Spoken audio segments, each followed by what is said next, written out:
बांग्लादेश की मौजूदा प्रधानमंत्री शेख हसीना ने इस बार का आम चुनाव जीत लिया है। बांग्लादेश के विपक्ष ने 7 जनवरी को हुए इस चुनाव का बहिष्कार किया था।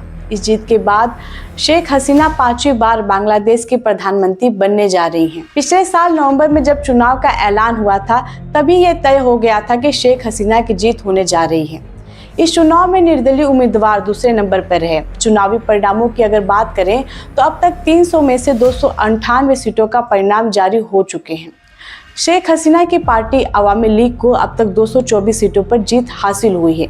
वहीं इंडिपेंडेंट कैंडिडेट जो थे, उनमें से 62 कैंडिडेट जीत चुके हैं, जबकि जातीय पार्टी को 4 सीटें मिली हैं। वहीं एक अन्य उम्मीदवार को भी जीत हासिल हुई है। मीडिया रिपोर्ट्स बताती है कि जिन भी स्वतंत्र उम्मीदवारों को जीत मिली है, उनमें अवामी लीग ने टिकट नहीं दिए थे, लेकिन पार्टी ने उनसे एक बनावटी विपक्षी उम्मीदवार के तौर पर खड़े होने के लिए कहा था। अंतर्राष्ट्रीय मीडिया संस्थान अल जजीरा से हुई बात में बांग्लादेश के एक मानवाधिकार और राजनीतिक कार्यकर्ता शाहिद उल इस्लाम ने इसे एक विचित्र चुनाव का विचित्र चुनावी परिणाम बताया है। उन्होंने कहा है कि अब बनावटी चुनाव के बनावटी उम्मीदवार एक बनावटी संसद में बैठेंगे। इधर देश के मुख्य विपक्षी बांग्लादेश नेशनलिस्ट पार्टी ने इन चुनाव को एक तरफा बताया है और कहा है कि यह महज एक औपचारिकता थी। पार्टी चाहती थी कि यह चुनाव एक स्वतंत्र संस्था कराए, ना कि शेख हसीना की सरकार के तहत चल रहा प्रशासन।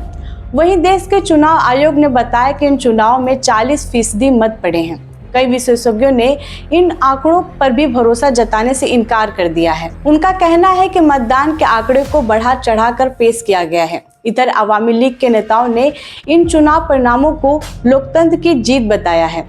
उनका कहना है कि बांग्लादेश नेशनलिस्ट पार्टी इन चुनाव को विफल करना चाहती थी, लेकिन देश की जनता ने पार्टी को करारा जवाब दिया है। वहीं विशेषज्ञों का कहना है कि सत्ता में वापसी के बाद से ही शेख हसीना भारत के लिए रणनीतिक तौर पर महत्वपूर्ण साबित हुई हैं। शेख हसीना के नेतृत्व में भारत और बांग्लादेश के संबंध लगातार मजबूत हुए हैं। दोनों देशों ने एक दूसरे की चिंताओं को समझा है। भारत की सुरक्षा एजेंसियों को लगातार बांग्लादेश से सहयोग मिला है और बांग्लादेश की जमीन पर भारत विरोधियों की गतिविधियों को समाप्त करने के लिए वाकई में प्रयास भी हुए हैं। इस पूरी खबर पर आपकी क्या राय है, कमेंट बॉक्स में जरूर बताएं। आप देख रहे थे खबरें लाल टीवी।